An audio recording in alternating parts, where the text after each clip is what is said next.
Hello, Katarina, and welcome to my channel. Thank you so much for accepting this invitation to come and share your story and your career with this community. Thanks for the invitation and happy to be guest of your channel.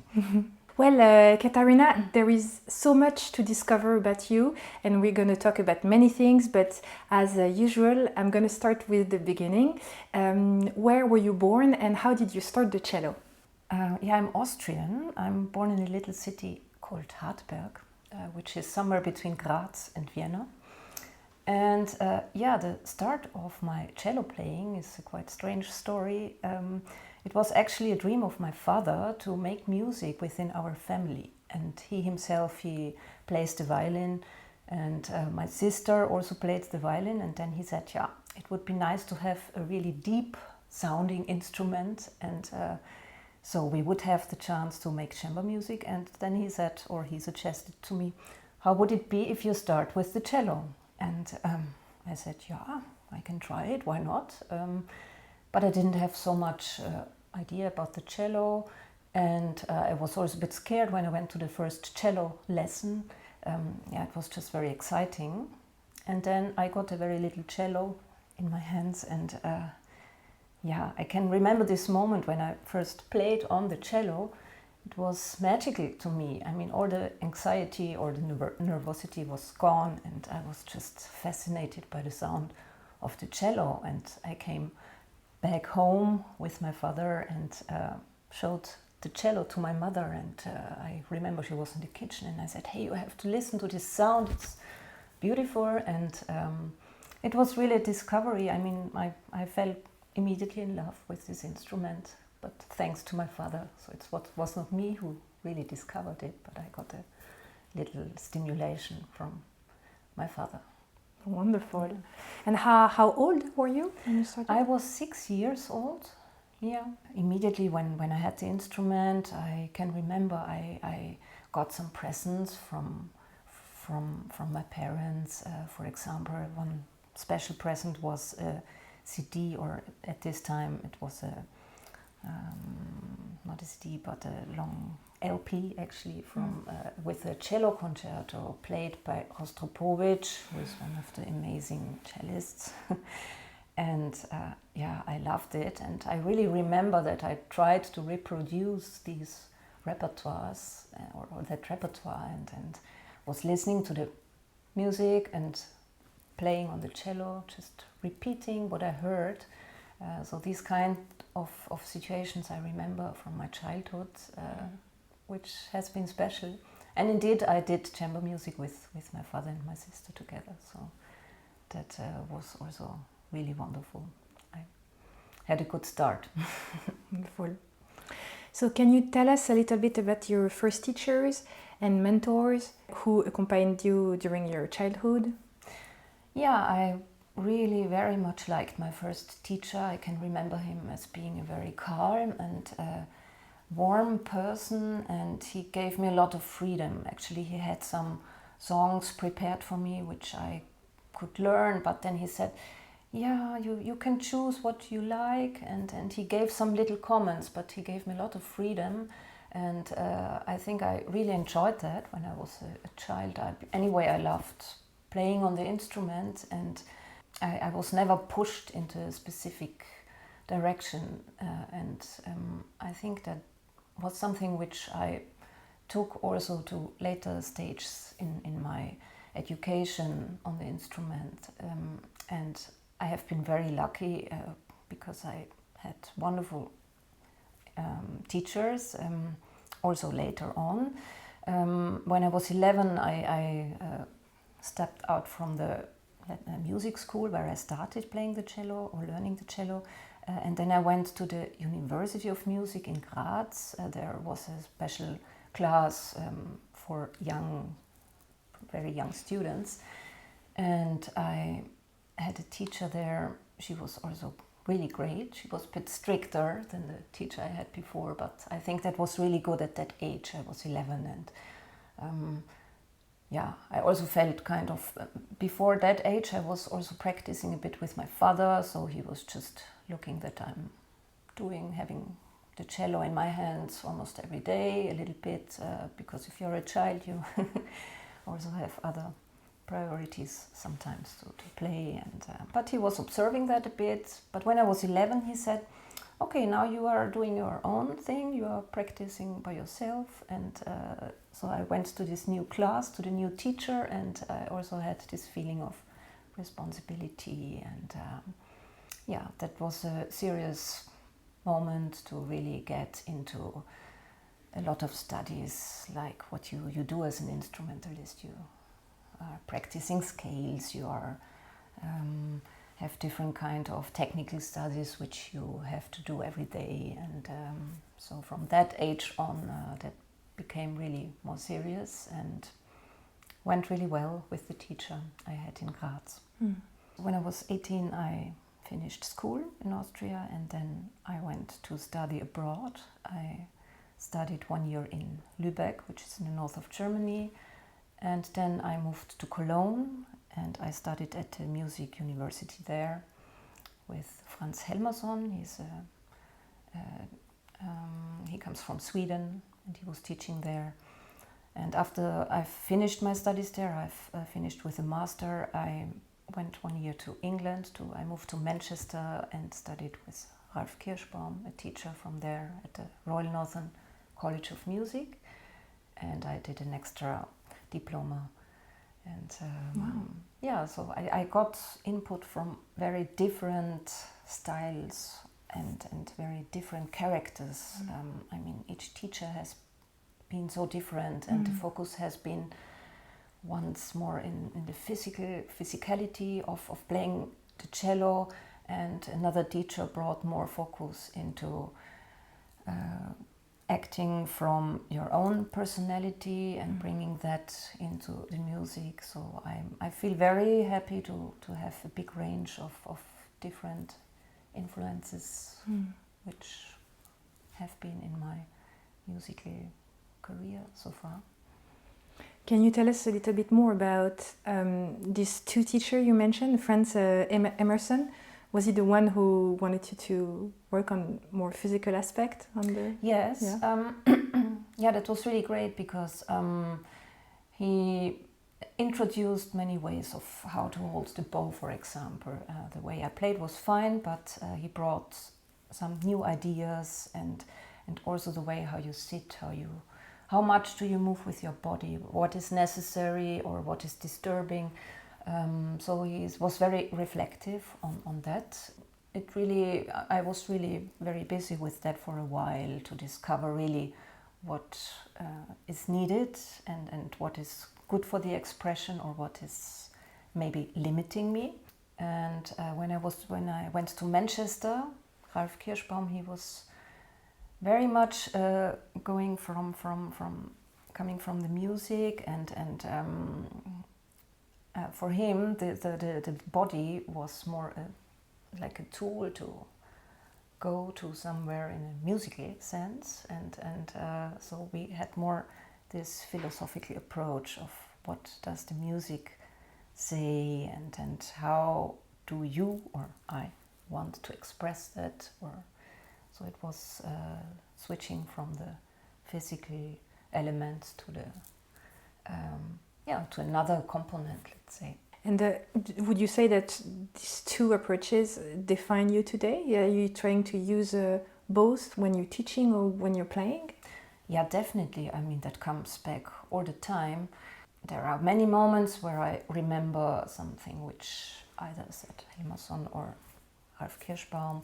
So that comes back very often. And of course, it was many years that I studied, and I took all this input with me that is very present.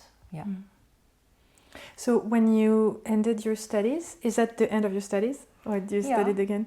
Because someone told me that you had lesson with Rostropovich. Yeah, that's right. So I really wanted to ask you about this.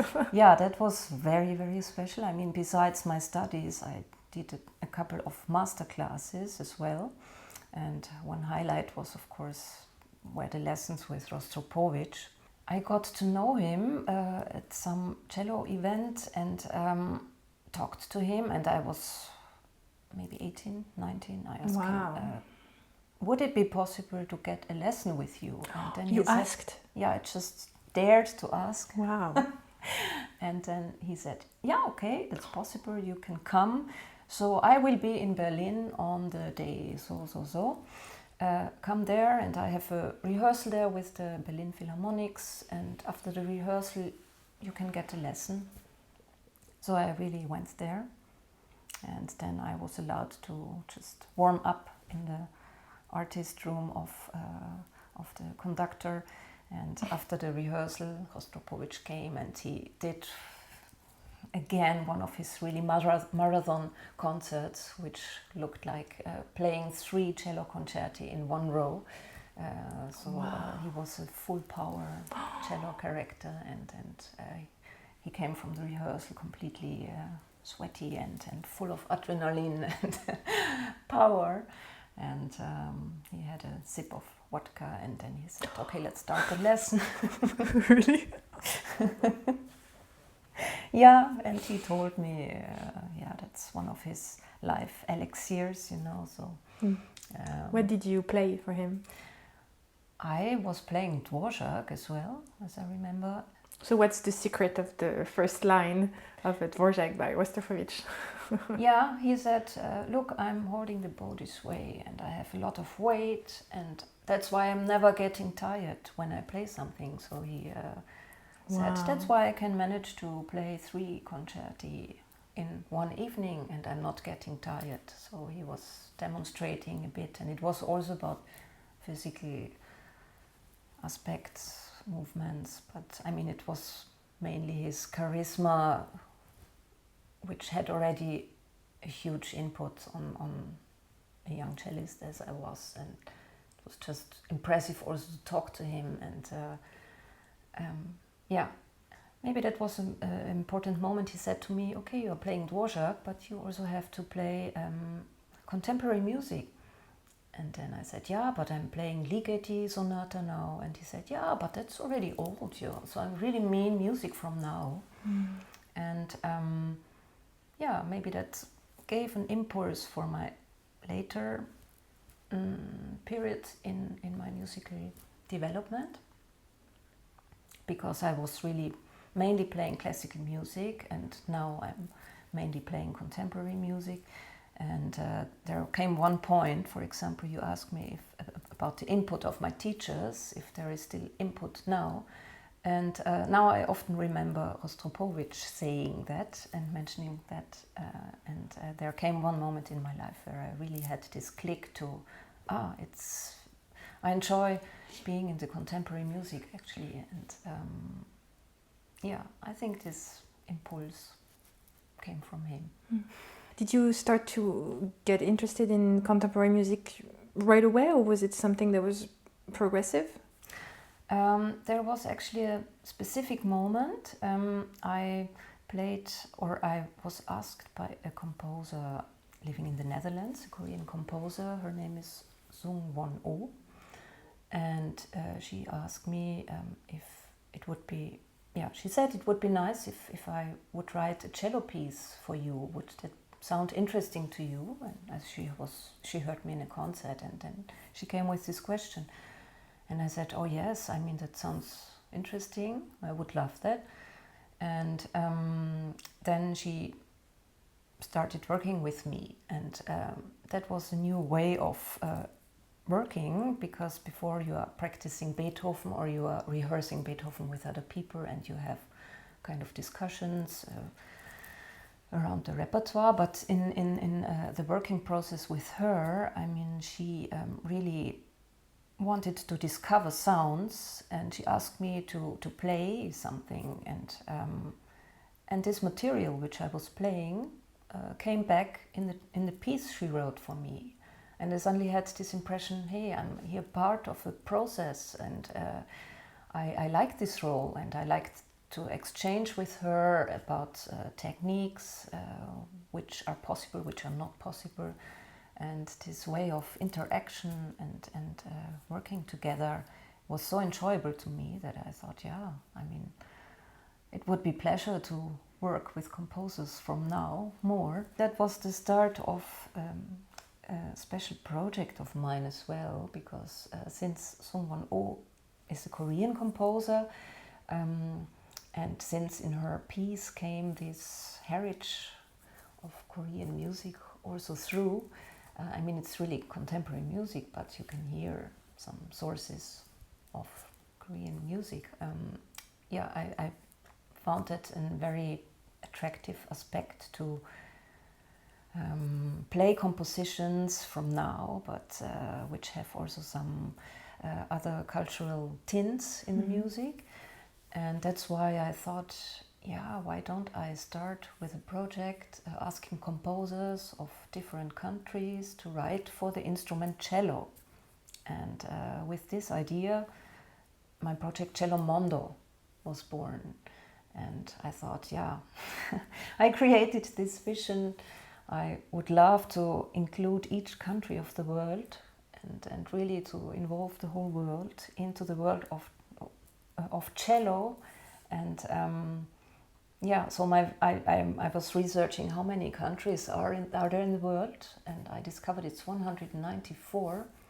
And then I thought, okay, why not asking 2 composers of each country, maybe one young composer and one composition teacher, so you have 2 from each country, to write for cello. And then I would get something around 300 something pieces for cello solo. So I liked this vision that 300 something pieces would have been born or made for cello. And I guess it's more a vision than a reality, but it's also sometimes nice to just have a vision and work towards something and looking what will come. You're really walking into the steps of Rostropovich doing that, because he's very famous for having commissioned many works from composers. That's interesting that you bring that back. Yeah, that's true, because he was really a multi-cellist. He was playing all this classical repertoire, but always premiering new written cello concerti, and so he moved between different styles. And I also feel like that. I enjoy that very much, because I also have the impression if you have had a classical education, you bring this knowledge or this way of playing, you bring it also into the contemporary music, and that's something positive. And the other way around, if you go back to classical repertoire, you also can bring something from the contemporary repertoire. It's a different way of playing, depending on the piece, of course, but the styles are feeding each other, and I enjoy that very much. In that sense, I feel very connected to Rostropovich. So how many countries did you commission to this day? So there are 22 pieces until now. So it's I'm working on the 4th edition of my project, let's say. Edition, I mean CD by that, because I've already published 3 CDs with the pieces written for this project. Next year I'm celebrating the 10 years of the existence of this project, and there will be the 4th edition and 4th CD of Cello Mondo. And that I'm planning to present at the Atelier de Violoncelle in Paris. Yeah, thank you for doing my transition. I don't have to look for it. That's also why we are meeting, and that we're in France now, that you're going to be a patron of the 5th edition of the Atelier du Violoncelle in Paris. Yeah. And so tell us a little bit about how you got there. Yeah, I got to know Vincent actually, and we had a very nice talk about around the world of cello, and he mentioned that he's running together with Eric Maria and Naomi the Atelier de Violoncelle, and I was very fascinated by that event because he was describing what is happening, that many young cellists are getting master classes there. Also many cellists with different projects are invited to participate and to play concerts. And immediately there was a click, because in this complexity of activities I felt very much at home. And Vincent was also looking up my projects, and he knew about Cello Mondo, so he had the thought, that would fit really very, very well in our concept. And so then I was asked to be the patron of the next edition. And I was, of course, incredibly happy, and I'm enthusiastic. And Cello Mondo will be definitely part of this event. And I'm also coming there with another project of mine, which is called Transformation. I've worked together with a composer from France, also from Paris, and I liked his compositions very much, because he uses a lot of, he's a guitarist himself, and in his compositions he is working with analog guitar pedals and using them, but also using digital material. And he's a very inspiring composer, and we have worked together also on a Cello Mondo piece before, and then we said, it would be nice to create a very long cello piece with these elements of pedals, and maybe increase the piece and bring a new component in the piece using a vocoder. So What? a vocoder, which is a tool to transform the voice. And there are a couple of pop bands which have used that vocoder. And indeed, when you use it, and I use it in this cello piece, my voice is transformed. So you hear not my speaking woman voice, but the voice is much lower, and it's more a robotic voice that you are hearing. And so that has a very nice and special and exciting input on in a musical sense.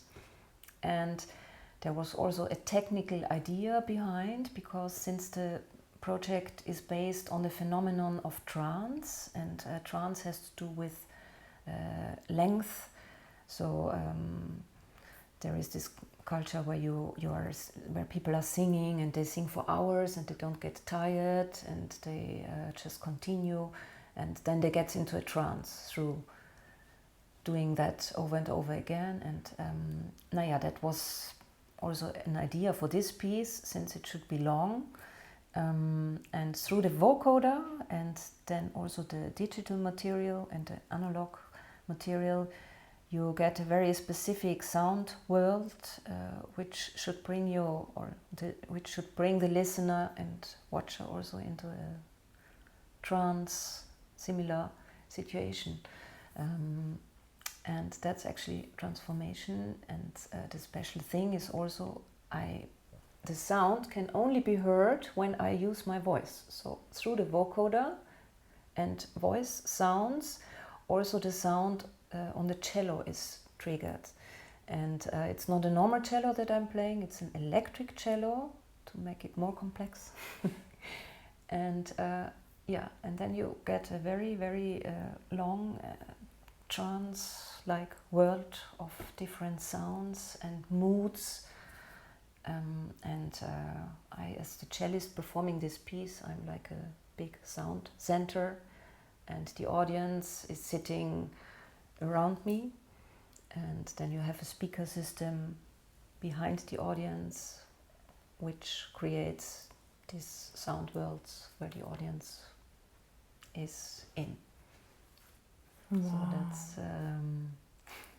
transformation. We cannot get in trance just listening to you describing it, because it's already like it's you're describing. Wow, wonderful. Yeah, maybe I express this feeling when I'm describing it, which is always very hard, because of course it's such a specific mood which you create while playing, and if you put it in words, it's difficult. But maybe indeed the imagination of the music helps me describing it. Or, Yeah. yeah. How long is the piece? It's 1 hour. Wow. So it has 5 movements, and it's exactly 1 hour. Yeah. When I'm playing also with the electronics which surrounds me.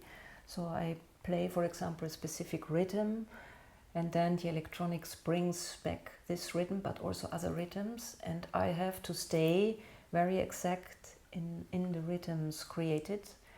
So what I'm doing is I use also a click track in my ear to stay precise, but the click track gives me the indication in which tempo I'm playing.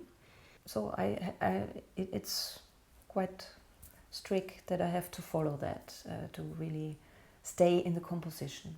I forgot to mention that there is also a light system constructed for this piece, which is by a French collective called Traficandas. They have created a square with lights, and the light design is part of the composition. So it's not only it's an audio visual work at the end. And how do you prepare your audience to experience that? Yeah, I think there should be a kind of openness to something adventurous that will be needed. But with the concept, yeah, maybe it makes curious what is going to happen with this concept of trance. That is maybe the curiosity of the subject can really trigger people to come and be curious about the work. The other information is that, for example, we don't do it in a traditional concert hall setting. So that means the audience is not sitting in chairs in a row, but we prepare cushions on the floor so that the audience is free. Either you lie down or you can sit, whatever you like. So it's not this traditional approach like a classical concert is having. And I can imagine that gives also some indication of what it can be. So that as an audience you would feel like, oh, that's nice. And I can also imagine that people have different thoughts about that. So maybe someone would think, oh, it's maybe a meditation session, or another person would say, okay, what's that?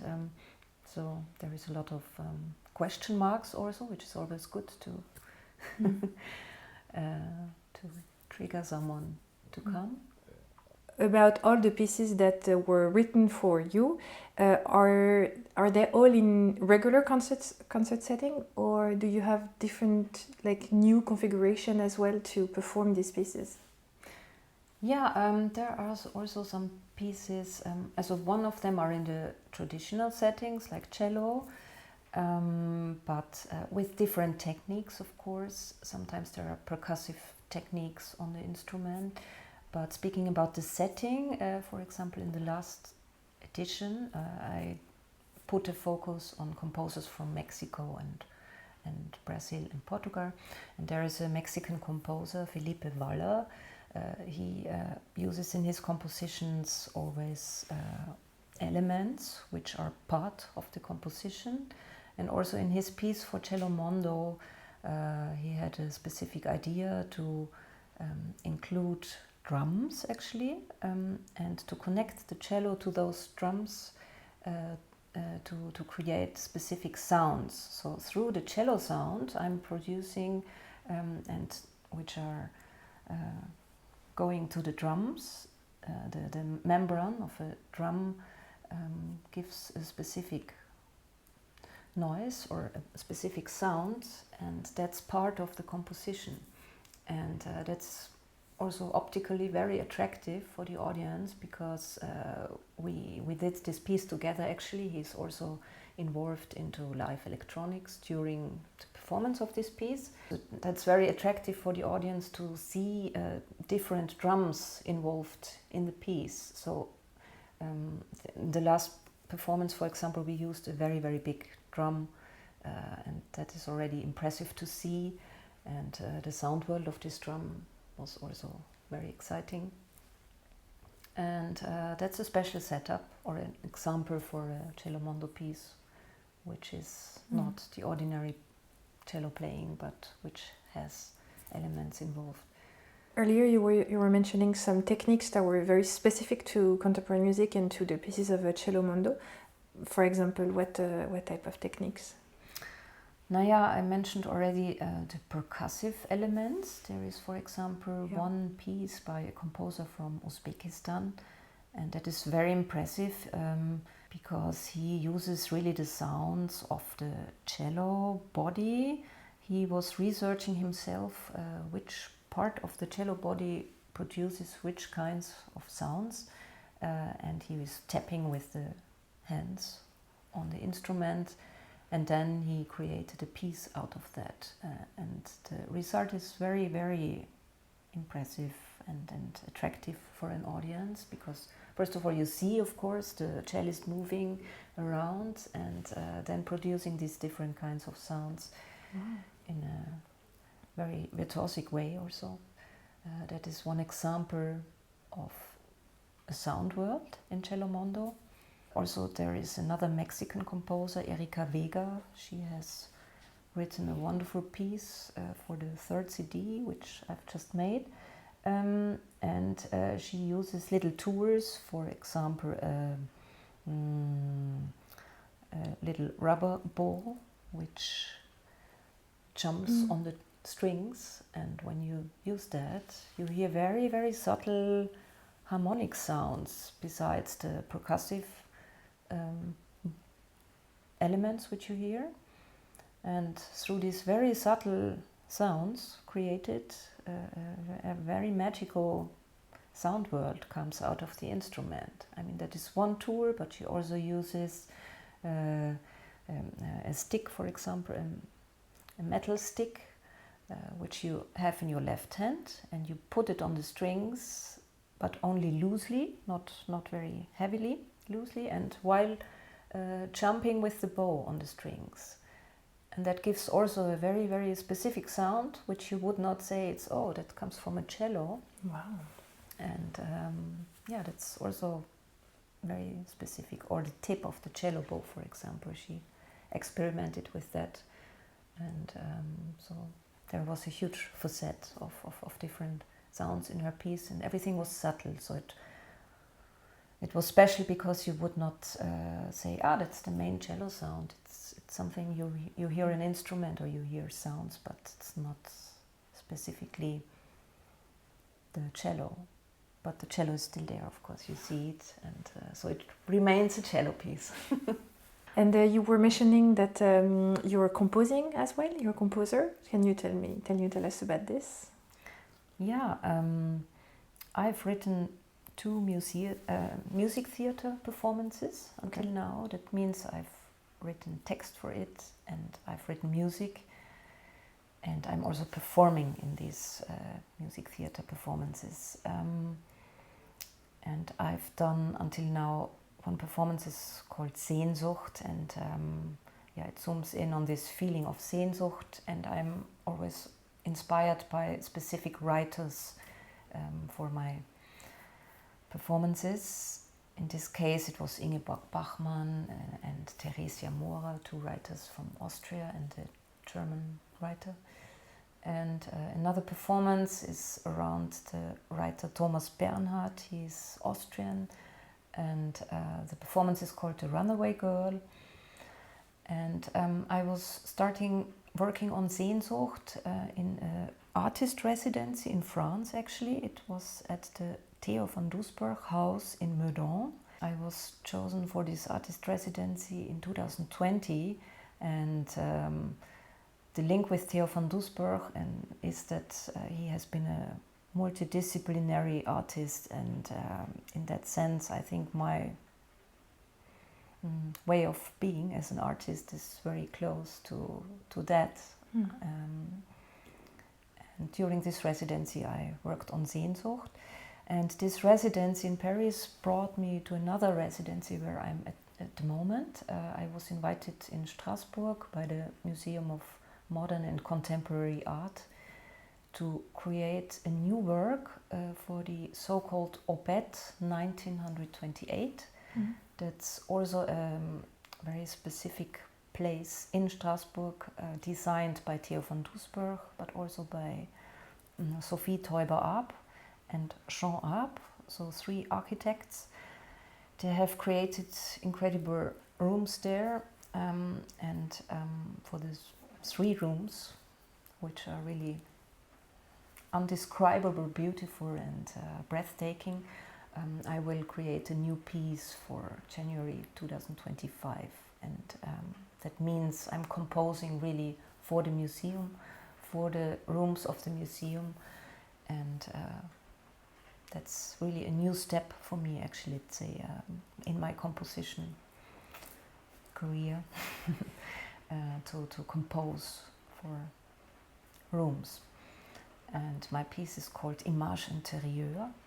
It's inspired by a book by a writer from Germany. He is a brain scientist, and he has written the book The Power of Inner Pictures.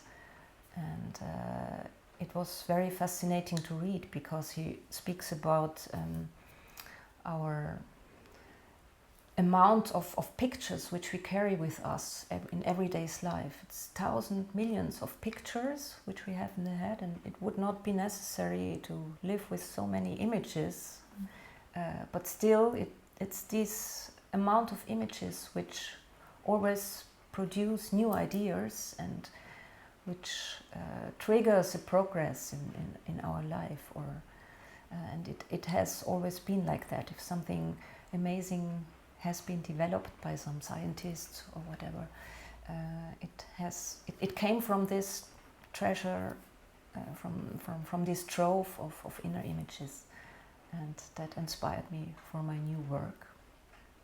Well, thank you so much, Katharina, for everything that you shared today. It was really nice to hear your story and to hear about all of your projects. Thank you so much, Jeanne, for inviting me and asking your questions, and I'm super happy that I've been your guest in this very nice interview and talk.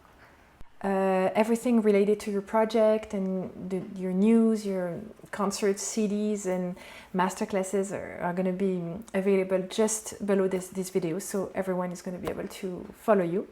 So again, thank you so much for everything, and I wish you the best for future projects and collaborations. Thanks a lot, Jeanne, and see you very soon at the Atelier de Violoncelle Absolutely. in Paris and Lyon.